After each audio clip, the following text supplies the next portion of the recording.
اونچا کر اونچا کرو۔ دیکھو نا، یہ بھی صوفی ہے، درویش ہے، 5 وقت نماز بھی پڑھتا ہے، اللہ اللہ بھی کرتا ہے، اور الحمدللہ عقیدہ اس کا اہل سنت ہے، عقیدے کو چھپانا تو نہیں چاہیے، اور حضرت شہباز قلندر رحمۃ اللہ علیہ کی زیارت بھی کرتا ہے، اللہ اللہ بھی کرتا ہے، تہجد بھی پڑھتا ہے، نورانی نور بھی جاتا ہے، 5 گانا نماز بھی پڑھتا ہے۔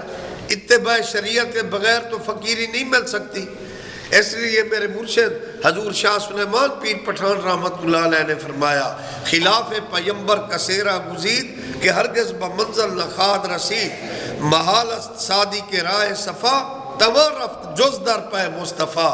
جس کو بھی کمال حاصل ہوتا ہے، نہ سمجھو خاک کا پتلا جمال کبریا میں ہوں۔ جتنا انسان اللہ سے لو لگائے گا، انشاءاللہ اس کی دنیا بھی اچھی ہوگی، آخرت بھی اچھی ہوگی۔